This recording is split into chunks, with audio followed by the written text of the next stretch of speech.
இங்கேருந்து பெரிய பெரிய ரவுடிங்க ஒரு 7 ரவுடிங்களோட தான் சேர்ந்து போனேன். நான் தான் இருக்கிறதுல குட்டி பையன்.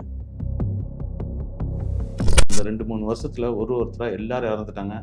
நான் ஒரே ஒரு ஆள் மட்டும்தான் கப்பலில் டிக்கெட் இல்லாமல் தப்பிச்சு வந்து சேர்ந்தேன். இதில் அன்னன்னைக்கு நடந்த சம்பவங்கள் இருக்கு இல்லையா, ஒவ்வொரு நாளும் அது ரொம்ப இன்னி சுச்சுவேஷனுக்கு பார்த்தீங்கன்னா தனுஷ் சாரோட பெரிய சன் இருக்கார் இல்லைங்களா, ஆமாம், ரொம்ப ஆப்டாக இருக்கும் என் கதைக்கு.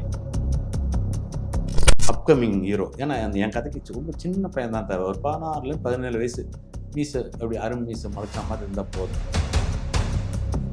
நீங்க ஏதாவது ஒரு இடத்துல ப்ரொடக்ஷன் கம்பெனிலயோ எங்கேயோ ஒரு இடத்துல கதை பண்றேன்னு சொல்லிட்டு நீங்க ஏமாந்ததுண்டா? ஒரு மாதிரி வர்ற மாதிரி தெரிஞ்சிச்சு ஒரு இடத்துல, நான் பேர் சொல்ல மாட்டேன். அதுக்கு நான் என்ன பண்ணணுமோ அதை பண்ணிட்டேன். அதனால அவங்க அந்த பகுதி தொட மாட்டாங்க. கதை திருட்டுன்றது இருக்கு. கதை திருட்டுன்னா அப்படியே திருட மாட்டாங்க. அந்த லைனை மட்டும் அப்படி எடுத்து கொஞ்சம் சேஞ்ச் பண்ணி இது அதெல்லாம் இருக்கு. அந்த காலத்துல டைட்டில் முதற்கொண்டு அந்த காலத்துல வர இருக்கு சார்.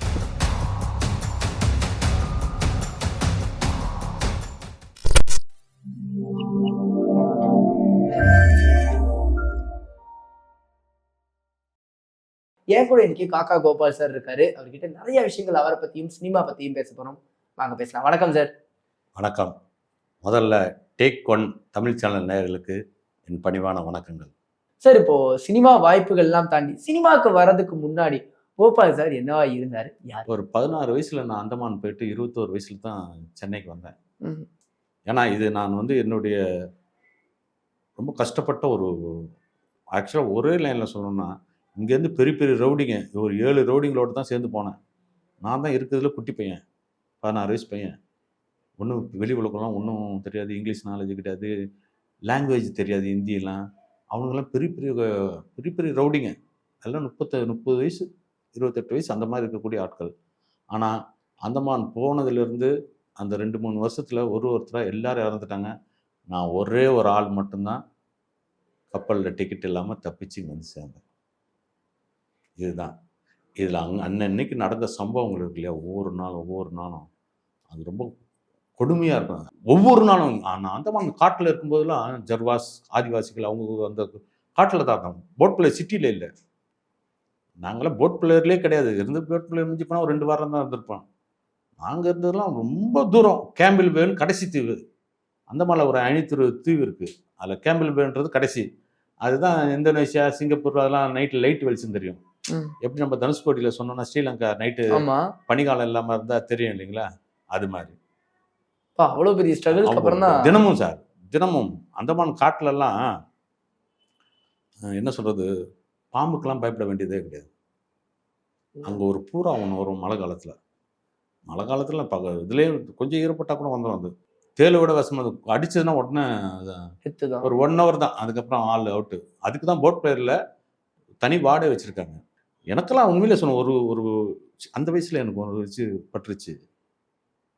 என்ன அது, இனிமே நம்ம ஊருக்கு போக முடியாது, செத்துட்டோம், என்ன நடக்குது தான் பார்த்துருவோம், வெறும் இதாக தான் இருக்கும். இன்னைக்கு கூட அடுத்த நிமிஷம் கூட நமக்கு நடக்கும். மோதி பார்த்தோன்னா கான்ஃபிடென்ட் மட்டும் இருந்துச்சு டைம்ல. அது மட்டும் இருந்து வந்தால் போது போனால் போது அப்படி தப்பிச்சு அந்த மாதிரி தான் தப்பிச்சு வந்தேன். அதுதான் அவ்வளோ இன்ட்ரெஸ்டான ஒரு கதை. அதை பண்ணணும்னு தான் எனக்கு ரொம்ப, அதுக்காக தான் நிறைய இடங்கள்ல வாட்ச் பண்ணுவேன். யாரெல்லாம் அந்த மாதிரி டைரக்ஷனுக்கு போய் அப்ரோச் பண்ணியிருப்பீங்க? 18 வருஷம் வெயிட் பண்ண அதுக்காக. நிறைய பேரை பார்த்துருக்கேன் சார். லிஸ்ட்டு போட்டு சொல்லிட்டு போயிட்டு இருக்கலாம். பெரிய பெரிய ஒளிப்பதிவாளர், அப்கமிங் ஹீரோ. ஏன்னா என் கதைக்கு ரொம்ப சின்ன பையன் தான் தேவை. ஒரு 16-17 வயசு, மீசை அப்படி அரும் மீசை முளைச்ச மாதிரி இருந்தால் போதும். அதுக்கு அந்த மாதிரி இது இருக்கும்போது தான் நிறைய பேர்கிட்ட ஜி பிரகாஷ் அவருக்கெல்லாம் சொல்லியிருக்கேன். ஓகே, சொல்லிட்டு அவர் ரொம்ப நல்லா இருக்குண்ணே அப்படின்னாரு. ஆனால் அப்போலாம் அவர் ஹீரோ ஆகலை. அதுக்கப்புறம் தான் அவர் ஹீரோ ஆனார். அது மாதிரி அப்கமிங்கில் யாரெல்லாம் இருக்காங்கன்னு சொல்லி இப்போ இன்னி சுச்சுவேஷனுக்கு பார்த்தீங்கன்னா தனுஷ் சாரோட பெரிய சன் இருக்கார் இல்லைங்களா, ஆமாம், ரொம்ப ஆப்டாக இருக்கும் என் கதைக்கு. பக்காவாக இருக்கும். இது ஒரு இன்டர்நேஷ்னல் கதை தான் சார். ஒன்லி பேன் இண்டியான்னு சொல்கிறாங்க, நான் இன்டர்நேஷ்னல்ன்றேன். இங்கிலீஷில் கூட நம்ம பண்ணக்கூடிய அளவுக்கு இருக்கக்கூடிய படம் தான். இப்போ அப்ரோச் பண்ணுறதுண்டா? இல்லை, இப்போ பண்ணுறதில்ல சார். இப்போ ஒன்லி நடிப்பு தான். இப்போ முருகன் நடிப்பு தான். அந்த சைடு பக்கமே இப்போ போகிறதில்ல, முடிவு பண்ணிட்டேன். கேப்டன் அண்ணனுக்கு சின்ன பையன் இருக்கார் இல்லையா, ஆமாம், அவருக்கு கூட நான் ஒரு வில்லனாக ஒரு படம் பண்ணிகிட்டு இருக்கேன். ஓ சூப்பர் சார். ஆக்சுவலாக விநாயகன் சார் பண்ண வேண்டிய ரோல் தான் அது. நான் தான் பண்ணேன். அந்த அசிஸ்டன்ட் டைரக்டர் வந்தார் அன்றைக்கி ஈவினிங் ஷாட் முடிஞ்ச உடனே. அண்ணே நான் பயந்துகிட்டு இருந்தேண்ணே, நீங்கள் இந்த கேரக்டர் தாங்குவீங்களோ தாங்க மாட்டீங்களோன்னு. ஆனால் அவரை விட நீங்கள் நல்லா பண்ணிட்டீங்கண்ணே. கேப்டன் சன்னுக்கிட்ட விடிய காலை நைட் ஷூட் போச்சு. விடிய காலையில் 5:30 மணிக்கு எனக்கு ஷாட் முடிஞ்சிருச்சு. அவருக்கு 6 மணி வரை போகும்போது தெரியுது. சரிங்க பிரதர், நான் வரேன், சென்னைக்கு போகிறேன், அடுத்த செட்டில் பார்க்கலான்னு சொன்னேன். அது சொன்ன உடனே தம்பி உடனே ஏஞ்சி நின்றுட்டார். அவங்களுடைய பொசிஷனுக்கு நம்ம வந்து உட்காந்து இடத்துல ஓகே போயிட்டு வாங்க அப்படின்னு சொல்லிடலாம். அதுதாங்க கேப்டன் சன்னு. அந்த எப்படி வளர்த்துருக்காரு பார்த்தீங்களா? சின்ன நடிகர் நம்மளாம் அவங்க இது இருக்கலாம், சின்ன ஆள், ரொம்ப சின்ன ஆள். ஆனால் இருந்தாலும் அந்த மரியாதையாக சரிங்கண்ணே போயிட்டு வாங்க. ஒன்று அந்த காஸ்டமர் வந்தார், அண்ணங்கிட்ட வந்த காஸ்டமர் இப்பயும் இருக்கார், இவருக்கு பார்க்குறாரு. அப்பா கூட நான் 5 படம், அப்போல்லாம் அண்ணன் சாவலை, 5 படத்துக்கிட்ட பண்ணிருக்கேன். சொன்னாங்கண்ணே ரொம்ப நீங்கள் நிறைய படம் பண்ண நினச்சிக்கலாம், அப்பாவுக்கெல்லாம் ரொம்ப பழக்கம். ஆமாம் சார், ஒரு செல்ஃபி எடுத்தோம். ஷூர் அப்படின்னு. அவர் ரொம்ப ஹைட்டு, நான் கொஞ்சம் ஷார்ட்டு, கொஞ்சம் முன்ன பின்ன எக்கி நின்று எடுத்தேன். ஒரு செல்ஃபி எடுத்து கொடுத்தாரு, வச்சுருக்கேன் இன்னும். புலிக்கு பிறந்தது பூனே ஆகாது சொல்லுவாங்கள்ல, அவரோட குணங்கள் அப்படியே அவர்கிட்ட நான் பார்த்தேன். அந்த பணிவு, மற்றவங்கன்னா வந்து இப்போ கேரவனில் உட்காந்து அதெல்லாம் இல்லாமல் அவர் வீட்டில் கேஷுவலாக அவங்க அப்பா மாதிரி. அண்ணன்கிட்ட ஒரு ரொம்ப அருமையான பழக்கம். கேரவனுங்கெல்லாம் உட்கார மாட்டார், ஒரு சாதாரண ஸ்டூல் போட்டு அந்த தூரமாக ஒரு ஃபேனை ஒன்று போட்டுக்கிட்டு இப்படி கேஷுவலாக அப்படி உட்காந்துருவார். அதே மாதிரி தான் அப்படி இவரும் இருக்கார். 18 வருஷங்கள் இந்த கதையோட நீங்க டிராவல் பண்ணிருக்கீங்க. அதை எடுத்து பல இடங்களுக்கும் டிராவல் பண்ணிருக்கீங்க. நீங்க ஏதாவது ஒரு இடத்துல ப்ரொடக்ஷன் கம்பெனிலயோ எங்கேயோ ஒரு இடத்துல கதை பண்றேன்னு சொல்லிட்டு நீங்க ஏமாந்தது உண்டு? அது கடைசி வரைக்கும் டேக் ஆஃப். இது இந்த காலத்துல மட்டும் இல்ல, சினிமா தோன்றின காலத்துல இருந்து இது இருக்கு. இந்த விஷயம் கதை திருட்டுன்றது இருக்கு. கதை திருட்டுன்னா அப்படியே திருட மாட்டாங்க, அந்த லைனை மட்டும் அப்படி எடுத்து கொஞ்சம் சேஞ்ச் பண்ணி இது அதெல்லாம் இருக்கு. அந்த காலத்துல டைட்டில் முதற்கொண்டு அந்த காலத்துல வர இருக்கு சார். ஆனா எனக்கு அந்த மாதிரி சம்பவங்கள் எதுவும் நடக்கல. ஒரு மாதிரி வர்ற மாதிரி தெரிஞ்சிச்சு ஒரு இடத்துல, நான் பேர் சொல்ல மாட்டேன்.